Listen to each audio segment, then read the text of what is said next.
চুপচাপ বসে থাকবা, আমি কি বলি তাই একবার, ঠিক আছে? কোনো কথা বলবো না, আমি সালাম করার মতন দাও করে জায়গাটা রেডি আছে, চলছে? হ্যাঁ, আসসালামু আলাইকুম রাহমাতুল্লাহ। বিসমিল্লাহির রহমানির রহিম। প্রিয় ছাত্রছাত্রীবৃন্দ, আশা করি তোমরা সবাই ভালো আছো। আমিও মহান আল্লাহ তাআলার রহমতে ভালো আছি। করোনাকালীন সময় দীর্ঘদিন তোমরা স্কুলে আসতে পারো নাই, বিধায় তোমাদের লেখাপড়ার অনেক ঘাটতি হয়েছে। বর্তমান সরকার শিক্ষা মন্ত্রণালয়ের নির্দেশে বাংলাদেশের প্রত্যেক শিক্ষকদেরকে অনলাইনে ক্লাস নেওয়ার জন্য বিশেষভাবে অনুরোধ করা হয়েছে। তো আশা করি তোমরা যারা অনলাইনে আমার ক্লাস দেখছো, আমি চেষ্টা করব তোমাদের ক্ষতিপূরণ যাতে হয় তার সার্বিক সহযোগিতা করব। তো আমার পরিচয় আমি তোমাদের কাছে তুলে ধরছি। আমি মোহাম্মদ শহীদুল ইসলাম, সহকারী ধর্মীয় শিক্ষক, গোলাবাড়ি রামনগর মাধ্যমিক বিদ্যালয়, কামরুলদাস ওয়ার্ডে। তো কথা আরও আড়াতে যাচ্ছি না। আজকে আমি তোমাদের সামনে নবম শ্রেণীর ছাত্রছাত্রীদেরকে ইসলাম ও নৈতিক শিক্ষা বিষয়ে প্রথম অধ্যায়ের ষষ্ঠ পাঠ থেকে কুফর সম্পর্কে আলোচনা করব। তোমরা বুঝতে পারছো আমার আজকের আলোচনার বিষয় কুফর। তো যখন আমরা কোনো শব্দ সম্পর্কে, বিষয় সম্পর্কে আলোচনা করব, সেটা আমাদের খুব ভালোভাবে জানতে হবে। তো যে সমস্ত ছেলেরা, ছাত্রছাত্রী বন্ধুরা আমার ক্লাসে আছো, তারা ঝটপট পড়ার টেবিলে বসে যাও এবং তোমরা খাতা কলম সাথে নিয়ে পড়ার টেবিলে বসে যাও। আমি অত্যন্ত গুরুত্বপূর্ণ কিছু কথা আলোচনা করব। যখন লিখতে বলবো তোমরা আমার পড়াগুলি লিখে নিও। আজকের মূল আলোচনা হবে কুফর সম্পর্কে। কুফর, আজকে আমরা আলোচনা করব কুফর সম্পর্কে। তো এটা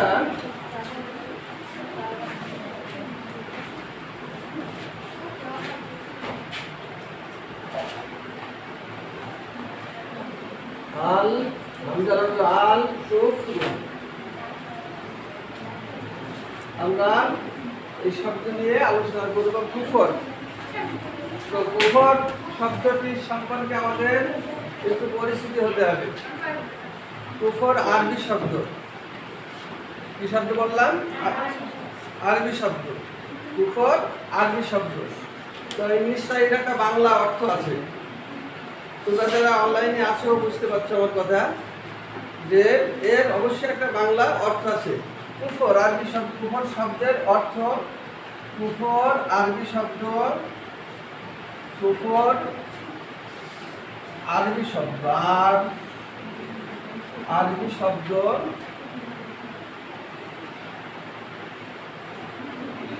বললাম কুফর আরবি শব্দ, এর একটা বাংলা অর্থ আছে। কুফর শব্দের অর্থ হলো অস্বীকার করা।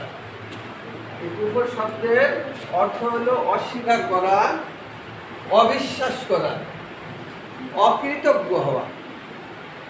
প্রিয় ছাত্রছাত্রীবৃন্দ, তোমরা অবশ্যই বুঝতে পারছ যে কুফর আরবি শব্দ, এই শব্দের বাংলা অর্থ হলো অস্বীকার করা, অবিশ্বাস করা, অকৃতজ্ঞ হওয়া, ঢেকে রাখা, গোপন করা।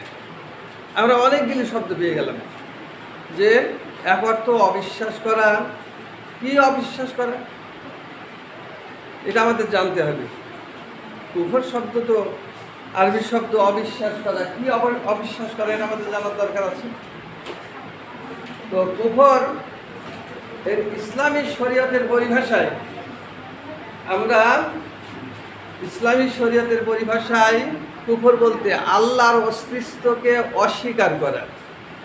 আল্লাহ তাআলা এক, অদ্বিতীয়, তার কোনো শরীক নেই, তিনি এই বিশ্বজগতের একমাত্র খালিক মালিক, এই কথাকে অবিশ্বাস করা, অস্বীকার করা, এটা কুফর। আল্লাহ তাআলা মানব জাতিকে সরল এবং সঠিক পথ প্রদর্শন করার জন্য যুগে যুগে অসংখ্য নবী রসুল পাঠিয়েছেন। আল্লাহ তাআলা হযরত আদম আসলাম থেকে আমাদের নবী হযরত মুহাম্মদ সাল্লাল্লাহু আলাইহি ওয়াসাল্লাম পর্যন্ত 1 লক্ষ মতান্তরে 2,24,000 নবী রসুল পাঠিয়েছেন। এই নবী রসুলদেরকে অস্বীকার করা, এটা হলো কুফর। ইসলামী শরীয়তের পরিভাষায় ইমানের কিছু মৌলিক বিষয় আছে। আমরা মুসলিম, ইসলাম আমাদের ধর্ম, আমরা মুসলিম। একজন মানুষকে যদি মুসলিম হতে হয় তো প্রথমে ঈমান আনতে হবে আল্লাহর উপরে। নিশ্চয়ই তোমরা বুঝতে পারছো, কার উপর ঈমান আনতে হবে? আল্লাহর উপর ঈমান আনতে হবে। তো ঈমানে মুফাসসিলের ভিতর বলা হয়েছে আমানতু বিল্লাহি ওয়া মালাইকাতিহি ওয়া কুতুবিহি ওয়া রাসূলিহি ওয়াল ইয়াউমিল আখির আল কদরি খাইরিহি ওয়া শাররিহি মিনাল্লাহি তাআলা বাসাল বাদাল মাউত। সাতটা ঈমানের মৌলিক বিষয় হলো সাতটি। এই সাতটি বিষয়ের কোনো একটিকে অবিশ্বাস করা, অস্বীকার করা, এটা হলো কুফর। ঠিক তেমনিভাবে ইসলামের মৌলিক কিছু ইবাদত আছে। আল্লাহ তাআলা আমাদেরকে সৃষ্টি করেছেন ওমা খালাকতুল জিন্না ওয়াল ইনসা ইল্লা লিয়াবুদুন। প্রিয় ছাত্রছাত্রীবৃন্দ, তোমরা খুব ভালো করে মনোযোগ সহকারে শোনো যে আমরা এই পৃথিবীতে বসবাস করি, এমন কোনো জিনিস নেই বিনা উদ্দেশ্যে, বিনা কারণে সৃষ্টি করা হয়। ধরে নাও, তোমরা যে স্কুলে আসছো, যখন স্কুলে লেখাপড়া করো, তো তোমাদের জন্য যে একটা রুম তৈরি করা হয়েছে, তার ভিতরে কিছু ফার্নিচার আছে, চেয়ার আছে, টেবিল আছে, বেঞ্চ আছে, হাই বেঞ্চ রয়েছে, সিট বেঞ্চ রয়েছে। এইগুলি দিয়ে স্কুলটা, ক্লাসরুমটা একটা সুন্দর করে সাজানো হয়েছে। তো এগুলি তো এমনি হয়নি, এর পিছনে উদ্দেশ্য কি?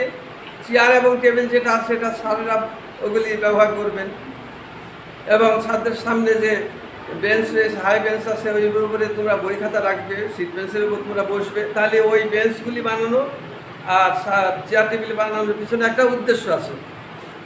একজন চাষি মাঠে চাষ করেন, তার কঠোর পরিশ্রম করেন, তো তার মূল উদ্দেশ্য কি? ফসল ফলানো। একজন ড্রাইভার রাস্তা দিয়ে গাড়ি নিয়ে যায়, গাড়ি চালায়, তার মূল উদ্দেশ্য কি? তার গাড়িতে কিছু প্যাসেঞ্জার উঠবে, তার থেকে সে টাকা ইনকাম করবে। তাহলে আমরা দেখতে পাই যে পৃথিবীতে যা কিছু আমরা দেখছি, প্রত্যেকটা জিনিসের সৃষ্টির পিছনে কিছু না কিছু উদ্দেশ্য আছে। তো আমরা এই পৃথিবীর শ্রেষ্ঠ প্রাণী মানুষ জাতি। তো আল্লাহ সুবহানাহু ওয়া তাআলা আমাদের সৃষ্টি করেছেন, এর পিছনে একটি কারণ আছে। সে কারণটি কি? মহাগ্রন্থ কোরআনে কারিমে আল্লাহ তাআলা বলেছেন ওমা খালাকতুল জিন্না ওয়াল ইনসা ইল্লা লিয়াবুদুন। আমি মানুষ জাতি এবং জিন জাতিকে সৃষ্টি করেছি একমাত্র আমার ইবাদতের জন্য। তো আমাদের সৃষ্টি করেছে আল্লাহ তাআলা তার ইবাদতের জন্য। দেখি চলছে কিনা।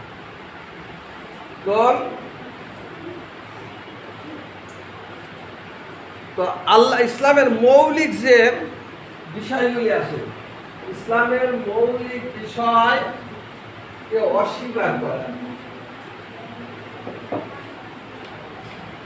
ইসলামের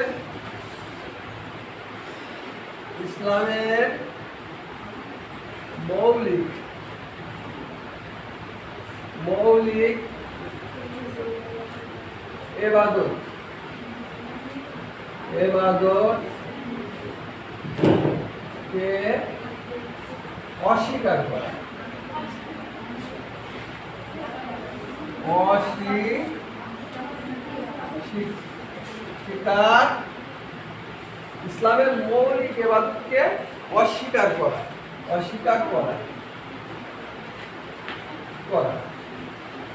ইসলামের মৌলিক ইবাদত কয়টি? 5টি। ইসলামের মৌলিক ইবাদত হইল কয়টি? 5টি। অস্বীকার করা। ইসলামের মৌলিক ইবাদত 5টি। 1 এক নম্বরে কি? কলেমা। কলেমা কলেমা আমরা মুসলিম, আমাদের অবশ্যই এই কলেমায় বিশ্বাস করতে হবে, লা ইলাহা ইল্লাল্লাহ মুহাম্মাদুর রাসূলুল্লাহ। প্রিয় ছাত্রছাত্রীবৃন্দ, তোমরা যেহেতু দূরে আছো, তো আমরা মুসলিম, এই কলেমাটা আমাদেরকে খুব ভালো করে পড়ার দরকার, জানার দরকার। আমার সাথে আমি পড়ব, আর তোমরা পড়ার টেবিলে বসে আমার ক্লাস যারা দেখছো, তোমরা কলেমাটা শুদ্ধ করে নিও, লা ইলাহা ইল্লাল্লাহ মুহাম্মাদুর রাসূলুল্লাহ। তো ইসলামের এই মৌলিক কথা যে লা ইলাহা ইল্লাল্লাহ, আল্লাহ ব্যতীত কোনো মাবুদ নেই। এই আকাশ, জমিন, পাহাড়, পর্বত, নদী, নালা, চন্দ্র, সূর্য, গ্রহ, নক্ষত্র, আমরা যা দেখতে পাই অথবা দেখতে পাই না, যা কিছু আছে সব কিছু স্রষ্টা তিনি আল্লাহ সুবহানাহু ওয়া তাআলা। এই কথাকে যারা অস্বীকার করবে, যারা অবিশ্বাস করবে, তারা কাফির হয়ে যাবে। দুই, ইসলামের মৌলিক বিষয়ের আর একটি ইবাদত হল দুই, সালাত। সালাত কি বললাম? সালাত। তো ভালো করে শোনো, ইসলামের মৌলিক ইবাদতের 2 নম্বর ইবাদত হল সালাত বা নামাজ। প্রত্যেক মুসলিম বয়স্ক, প্রাপ্ত বয়স্ক মুসলিম নরনারীর ওপরে, প্রিয় ছাত্রছাত্রী বন্ধুগণ, তোমরা যেহেতু ক্লাস 9-এর ছাত্রছাত্রী, তোমরা এখন তার ছোট নেই, তোমাদের এখন বয়স হয়ে গেছে। তো প্রত্যেক প্রাপ্ত মুসলিম নরনারীর ওপর সালাতকে ফরজ করা হয়েছে। সালাতকে কি করা হয়েছে? ফরজ করা হয়েছে। এই সালাতকে যারা অস্বীকার করবে, তারা হলো কাফির হয়ে যাবে। আর যারা অবজ্ঞা করবে, তারা কি হবে? ফাসিক হবে। তো আমরা কেউ কি সালাতকে অস্বীকার করব? অস্বীকার করব না। আমরা যথা নিয়মে 5 ওয়াক্ত সালাত অবশ্যই আমরা আদায় করব, কারণ কিয়ামতের দিন সর্বপ্রথম সালাতের হিসাব নেওয়া হবে। তাহলে ইসলামের মৌলিক ইবাদত এই সালাতকে যারা অস্বীকার করবে, তারা কাফির হয়ে যাবে। 3 হলো যাকাত। যাকাত কি বললাম আমি? যাকাত। ইসলামের মৌলিক 3 নম্বর ইবাদত কি? যাকাত। এই যাকাতকে যে অস্বীকার করবে, সে কি হয়ে যাবে? কাফির হয়ে যাবে। 4 নম্বর হলো, 4 নম্বরে রোজা। রোজা রোজা বা সাওম। সাওম সাওম রোজা বা সাওম। আমাদেরকে, আমরা মুসলিম, আল্লাহ তাআলা আমাদের বছরে 1 মাস রোজা রাখার জন্য নির্দেশ করেছেন। এই রোজাকে যারা অস্বীকার করবে, তারা কাফির হয়ে যাবে। আর 5 নম্বর হলো হজ। হজ 5 নম্বরে হজ। তাহলে ইসলামের এই মৌলিক 5টি ইবাদত, এই 5টি ইবাদত যারা অস্বীকার করবে, অবজ্ঞা করবে, তারা কাফির হয়ে যাবে। এবার আসো আমরা দেখব আরো একটু বিস্তারিত আমরা আলোচনা করব যে কি কাজ করলে একজন মানুষ কাফির হয়ে যায়। আমরা ইসলামের মৌলিক 5টি ইবাদতের সাথে সাথে আমরা আরো কিছু জিনিস দেখব।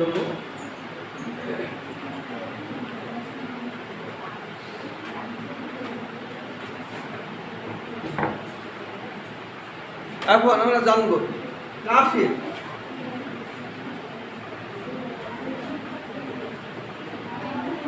কাফির কুফর থেকে কাফির। কাফির কাফির কাকে বলে? যারা আল্লাহর অস্তিত্বকে অস্বীকার করবে, তারা কাফির হয়ে যাবে। যারা আল্লাহর অস্তিত্বকে কী করবে? অস্বীকার করবে, তারা কাফির হয়ে যাবে।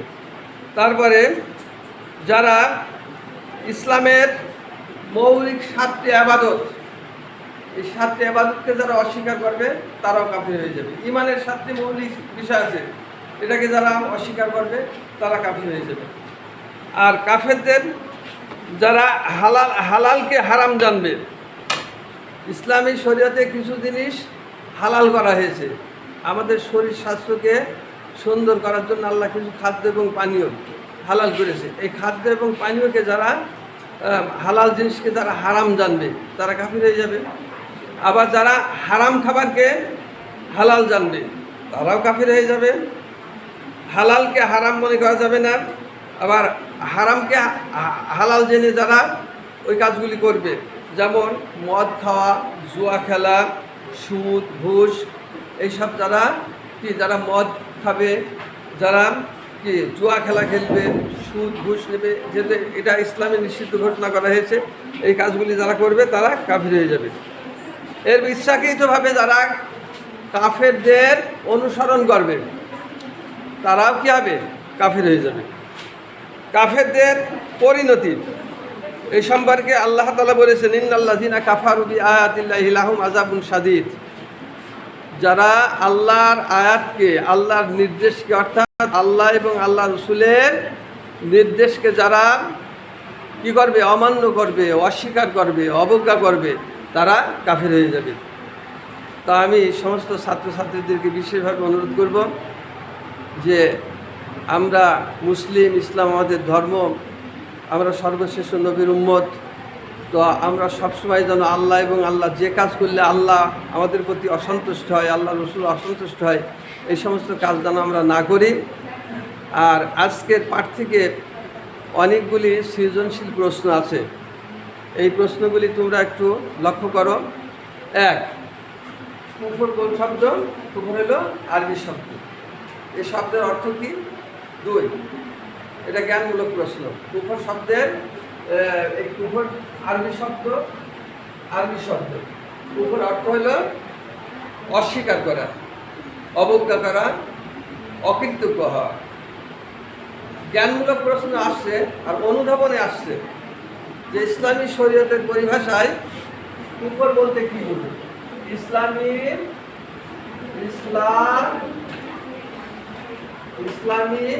পরিভাষায়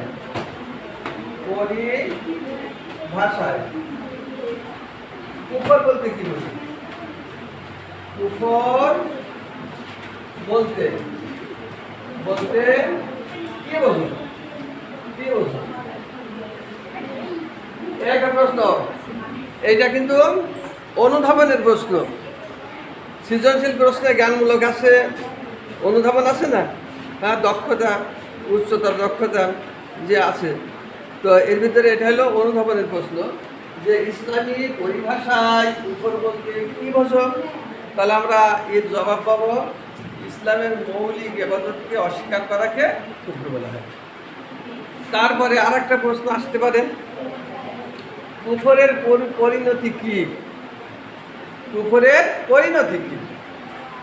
কুফর একটা ভয়াবহ এর পরিণতি। যারা কুফরি করবে তারা কি আখেরাতে, দুনিয়া এবং আখেরাতে লাঞ্ছিত হবে, দুনিয়াতেও লাঞ্ছিত হবে, আখেরাতেও লাঞ্ছিত হবে। তো প্রিয় ছাত্রছাত্রীবৃন্দ, আমি যে আলোচনাগুলি করলাম এগুলির সাথে তোমাদের পাঠ্য বইয়ের সাথে মিলিয়ে নিয়ে যদি তোমরা একটু পড়াশোনা করো, তো আশা করি এই প্রথম অধ্যায়ের ষষ্ঠ পাঠে তোমাদের সামনে যে পরীক্ষা আসবে, পরীক্ষায় যতগুলি প্রশ্ন আসবে, আশা করি তোমরা যদি আমার এই ক্লাসটার সাথে পাঠ্য বইয়ের সাথে একটু মিলিয়ে একটু পড়াশোনা করো, তাহলে সমস্ত প্রশ্নের উত্তর দিতে সক্ষম হবে। আমি তোমাদের সকলকে কল্যাণ কামনা করে এই মহামারীর হাত থেকে আল্লাহ তোমাদের হেফাজত করুন। আমরা সারিদা যারা আছি আমাদেরকেও আল্লাহ যেন হেফাজত করেন, আমাদের দেশবাসীকে হেফাজত করেন, এই প্রার্থনা করেই তোমাদের সকলের মঙ্গল কামনা করে আমি আজকের ক্লাসের সমাপ্তি করছি। আগামী ক্লাসে আমি তোমাদের জন্য অষ্টম পাঠ থেকে নেফাক সম্পর্কে আলোচনা করব আগামী ক্লাসে। তো তোমরা আমার ক্লাসে যারা অংশগ্রহণ করছো, আগামী ক্লাসের জন্য একটু প্রস্তুতি নিয়ে রেখো। আমি নেফাক সম্পর্কে একটু বিস্তারিত আলোচনা করব। সবাইকে ধন্যবাদ জানিয়ে আমার ক্লাসের সমাপ্তি করছি। আসসালামু আলাইকুম ওয়া রাহমাতুল্লাহ। তাই বলে ওমা এই